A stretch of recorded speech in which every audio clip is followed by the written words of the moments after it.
Hello everyone, स्वागत है आपके इस चैनल पर। तो आज के वीडियो में हम लोग डिस्कशन करने जा रहे हैं साइंस का सेट 2। जैसा कि पिछली क्लास में हम लोग कर चुके थे साइंस का सेट 1, जिसमें 20 क्वेश्चन लेके आए थे। ठीक है, तो आज की वीडियो में लमसम 20 क्वेश्चन के आसपास ही रहेगा। जितने भी क्वेश्चन हम डिस्कशन करते हैं वो सारे के सारे एग्जाम पॉइंट ऑफ व्यू से हेल्पफुल होते हैं।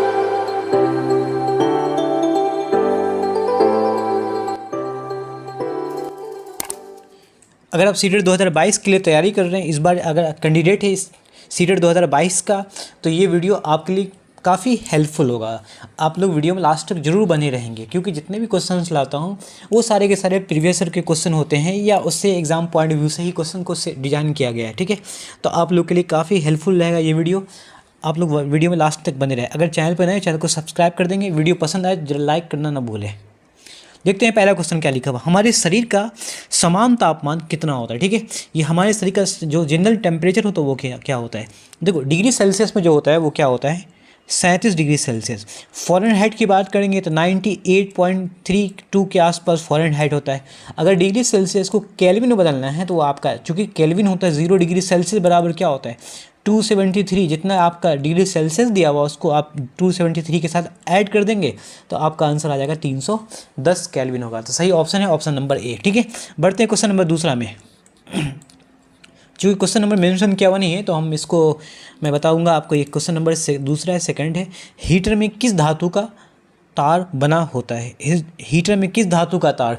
जनरली जो हीटर में धातु का प्रयोग नहीं करते हैं, बल्कि मिश्र धातु कह सकते हैं, क्योंकि अगर धातु का प्रयोग करेंगे तो धातु का गलनांक क्या होता है, कम होता है। ठीक है, मिश्र धातु, जब दो धातु को मिलाकर जो धातु मिश्र धातु बनाते हैं उसका गलनांक अधिक होता है। ठीक है, उसका गलनांक अधिक हो जाएगा। तो जिसका गलनांक अधिक होगा वो है मिश्र धातु नाइक्रोम। ऑप्शन नंबर सी सही हो जाएगा। ठीक है, नाइक्रोम मिश्र धातु होता है, इसका प्रयोग करते हैं हीटर बनाने में। क्वेश्चन नंबर तीसरा देखते हैं। सर्वप्रथम मिसाइल को किसने बनाया था। इसको थोड़ा बड़ा कर लिया जाए। सर्वप्रथम मिसाइल को किसने बनाया था, तो इसका सही ऑप्शन बताना आपको क्या होगा।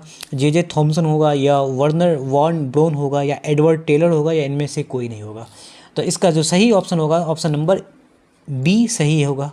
ठीक है, वर्नर वॉन ब्राउन हो जाएगा। ठीक है, क्वेश्चन नंबर तीसरा का ऑप्शन क्या होगा, ऑप्शन बी हो जाएगा। ठीक, क्वेश्चन नंबर चौथा देखते क्या लिखा हुआ है। गुरुत्वाकर्षण सिद्धांत किसके द्वारा दिया गया था। तो आपको बताना है गुरुत्वाकर्षण सिद्धांत।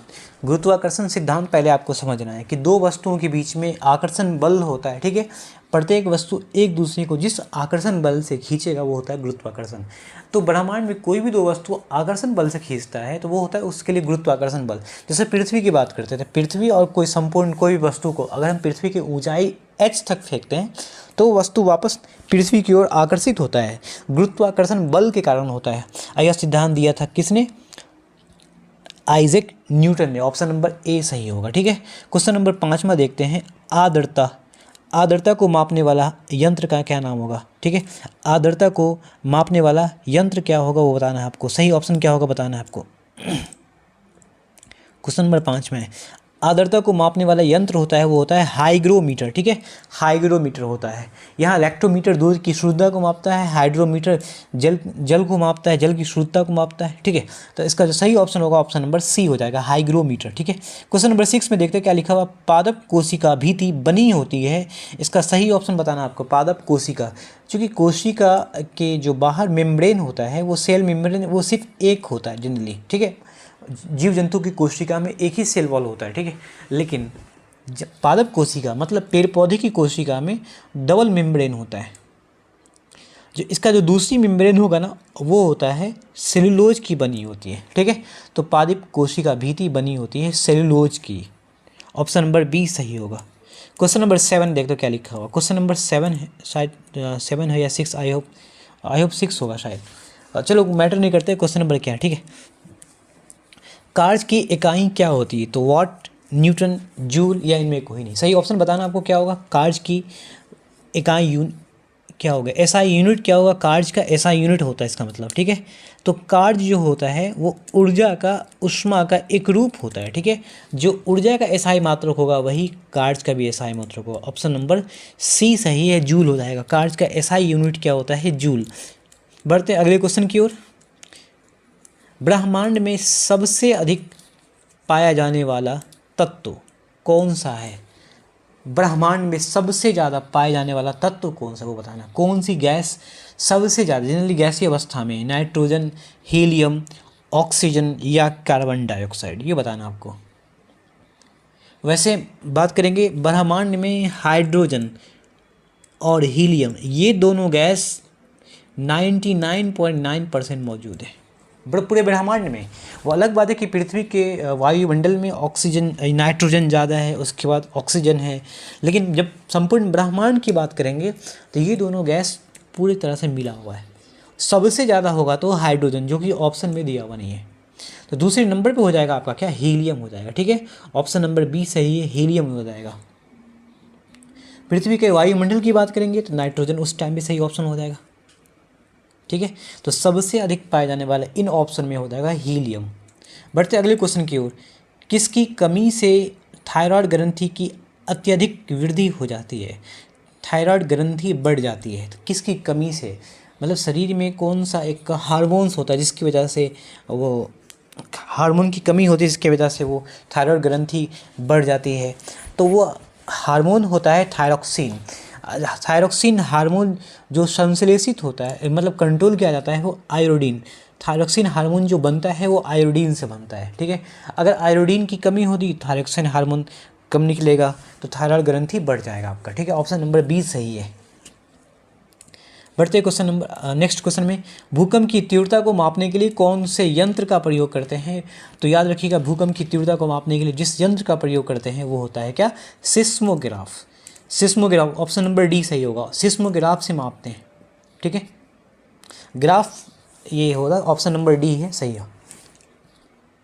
बढ़ते नेक्स्ट क्वेश्चन की ओर। ध्वनि की तीव्रता को मापने के लिए कौन सा यंत्र का प्रयोग करते हैं? तो ध्वनि की तीव्रता को मापने के लिए, ठीक है, ऑडोमीटर या आमीटर या सोनोमीटर होता है या उपरोक्त में। तो इसका जो सही ऑप्शन होगा वो क्या होता है, सोनोमीटर होता है। ठीक है, सोनोमीटर। ऑडोमीटर तो गाड़ी मतलब स्पीड को, वेग को, चाल को मापता है। आमीटर करंट को मापता है। तो सही ऑप्शन होगा सोनोमीटर। ठीक है, सोनोमीटर लिखा हुआ, एक्चुअली सोनोमीटर नहीं है, सोनोमीटर होगा। बढ़ते नेक्स्ट क्वेश्चन की ओर। कैलोरी यूनिट होता है किसका, ध्वनि का, दबाव का या शक्ति का? दाब होता है, दबाव नहीं होता, दाब होता है, या शक्ति का होगा या उष्मा का होगा? तो याद रखिएगा, कैलोरी ऊर्जा का एसआई मात्रक जो होता है वो जूल भी होगा और कैलोरी भी होगा। तो ऊर्जा उष्मा एक ही रूप होता है, कार्य एक ही रूप में लिया जाता है। ठीक है, तो उष्मा का कैलोरी यूनिट हो जाएगा। सही ऑप्शन क्या है, ऑप्शन नंबर डी सही हो जाएगा। बढ़ते हैं नेक्स्ट क्वेश्चन की ओर। मल्टीमीटर क्या माप सकता है? तो मल्टीमीटर एक ऐसा यंत्र है जो मल्टीपर्पस काम के लिए लाया जाता है। देखो, एक खास विशेष रूप से एमीटर का प्रयोग करते हैं धारा को मापने के लिए, परिपथ में प्रवाही धारा को मापने के लिए, और वोल्ट मीटर का प्रयोग करते हैं परिपथ में किसी दो बिंदुओं के बीच में वोल्टेज को मापने के लिए, और प्रतिरोध को मापने के लिए भी उसका कोई एक विशेष यंत्र होगा। तो इन सभी को मापने के लिए जो यूज़ करते हैं वो होता है मल्टीमीटर। ऑप्शन नंबर आपका डी सही हो जाएगा। ठीक है, मल्टीमीटर द्वारा धारा को भी मापा जाता है, वोल्टेज को भी मापा जाता है और प्रतिरोध को। तो सही ऑप्शन होगा ऑप्शन नंबर डी। ठीक है, नेक्स्ट क्वेश्चन देखो क्या लिखा हुआ है। तीन प्राथमिक रंग क्या होता है? तीन प्राथमिक, प्राइमरी रंग क्या होता है 7 रंगों में? तो ये 3 प्राइमरी रंग क्या होगा, लाल, पीला और नीला। याद रखिएगा, लाल, पीला, नीला जो होता है वो 3 प्राथमिक रंग होते हैं। ठीक है, सही ऑप्शन होगा ऑप्शन नंबर सी। बढ़ते हैं नेक्स्ट क्वेश्चन की ओर। 100 वाट की हीटर को 2 घंटे तक जलने के लिए कितनी ऊर्जा की खपत होगी? तो 100 वाट के हीटर को हम 2 घंटे तक जलाते हैं तो कितनी ऊर्जा की खपत होगी वो बताना आपको। ठीक है, बोर्ड ऑफ ट्रेड यूनिट। ठीक है, क्या होता है कि 1 BOT बराबर बोर्ड ऑफ ट्रेड यूनिट में लेते हैं किलोवाट घंटा। ठीक है, किलोवाट घंटा इस यूनिट हो जाता है। 1 यूनिट बराबर 1 किलोवाट घंटा होता है। 1 यूनिट बराबर 1 किलोवाट घंटा हो जाएगा। मतलब है कि जितना दिया हुआ उस वैल्यू को किलोवाट घंटा में कन्वर्ट कर दो, आपका यूनिट आ जाएगा। तो किलोवाट यहाँ दे रखा है 100 वाट गुने 2 घंटे तक जलाएंगे। चूँकि बदलना है किलोवाट में तो 1000 से भाग करेंगे। ठीक है, 1000 से भाग करना हमें, तो आपका आ जाएगा किलोवाट में आ जाएगा। ठीक है, 100 वाट को किलोवाट में बदलना है तो 1000 से भाग करना पड़ता है, क्योंकि 1 किलोवाट बराबर क्या होता है 1000 वाट। तो यहाँ 0 से 0 कैंसिल, 0 से 0 कैंसिल, आपका 1 0 बचेगा, सॉरी यहाँ 1 0 बचेगा, तो 1/10 और यहाँ 2, तो 2/10 हो जाएगा। क्या होगा 2/10, इसको पॉइंट में लाएंगे तो 0.2 यूनिट हो जाएगा। ऑप्शन नंबर बी सही हो जाएगा, ऑप्शन नंबर बी। 100 वाट के हीटर को 2 घंटे तक जलाएंगे तो कितना ऊर्जा की खपत होगी, 0.2 यूनिट का ऊर्जा की खपत होगी। बढ़ते हैं नेक्स्ट क्वेश्चन की ओर। चुंबकीय फ्लक्स की यूनिट क्या है, चुंबकीय फ्लक्स का ऐसा यूनिट क्या होता है? तो इसका जो सही ऑप्शन होगा वो होगा वेबर या एम्पियर टर्न या टेस्ला या कोई नहीं। सही बताना क्या ऑप्शन होगा। चुंबकीय फ्लक्स के ऐसा यूनिट होता है वेबर, ठीक है, वेबर सही ऑप्शन होगा, वेबर। टेस्ला, देखो टेस्ला ये होता है चुंबकीय फ्लक्स की जो डेंसिटी होता है, घनत्व होता है, उसका होता है टेस्ला, ठीक है, कितना तीव्रता है चुंबकीय फ्लक्स का वो होता है टेस्ला। चुंबकीय फ्लक्स का, मैग्नेटिक फ्लक्स का क्या होता है वेबर होगा। बढ़ते हैं नेक्स्ट क्वेश्चन की ओर। किसी परमाणु के एक इलेक्ट्रॉन को, क्या लिखा हुआ है, किसी परमाणु को एक इलेक्ट्रॉन को अगर हटा दिया जाए, निकाल दिया जाए, परमाणु कैसा बन जाएगा, क्या कहलाएगा वो बताना आपको। सपोज किसी परमाणु के पास 3 प्लस है, 3 माइनस इलेक्ट्रॉन है, 3 प्रोटॉन है, इसका मतलब वो लिथियम होगा। लिथियम के पास 3 प्रोटॉन 3 इलेक्ट्रॉन होते हैं। अगर एक इलेक्ट्रॉन मतलब ऋण आवेश हटा दिया जाए तो इसके पास 3 प्लस हो जाएगा, 2 माइनस, मतलब इसके साथ ये कैंसिल, इसके साथ ये कैंसिल, बचा आपका 1 प्लस, तो वह परमाणु एनायन बन जाएगा। कहने का मतलब हो गया एनोड बन जाएगा। ऑप्शन नंबर ए सही हो जाएगा, ठीक है, वह परमाणु एनोड का काम करेगा, धन आवेशित बन जाएगा, हो जाएगा। बढ़ते नेक्स्ट क्वेश्चन की ओर। किसी चालक की लंबाई में वृद्धि होने पर उसका प्रतिरोध का मान क्या होगा? तो ये चालक है, इसकी लंबाई अगर बढ़ा देते हैं तो चालक का प्रतिरोध का मान क्या होगा? ऑब्वियसली जब चालक की लंबाई बढ़ाते हैं तो उसका प्रतिरोध भी क्या होता है, बढ़ जाता है, बढ़ेगा। ऑप्शन नंबर ए सही हो जाएगा, ठीक है, किसी नंबर ऑप्शन नंबर ए सही है। चालक की लंबाई बढ़ाने पर उसका प्रतिरोध बढ़ जाता है। बढ़ते हैं नेक्स्ट क्वेश्चन की ओर। हाँ, लेकिन मोटाई, तार की मोटाई, चालक की मोटाई बढ़ने पर क्या होता है, मोटाई बढ़ने पर प्रतिरोध घट जाएगा, ठीक है।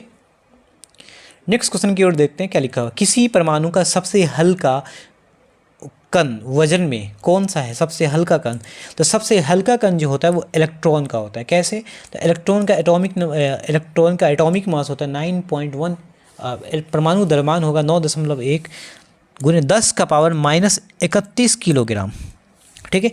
वहीं प्रोटॉन न्यूट्रॉन का होता है 1.67, 10 का पावर -27 किलोग्राम के आसपास होगा। तो सबसे हल्का जो कण होता है वो इलेक्ट्रॉन होता है। परमाणु का सबसे हल्का कण इलेक्ट्रॉन होता है। और सबसे भारी की बात करेंगे तो भारी में न्यूट्रॉन प्रोटॉन दोनों मिलाकर, चूँकि दोनों का वजन सेम होता है, बल्कि आवेश अलग होता है, दोनों का वजन सेम होता है, और दोनों प्रोटॉन और न्यूट्रॉन जो होते हैं वह परमाणु के नाभिक में होता है, इलेक्ट्रॉन चक्कर लगाते हैं।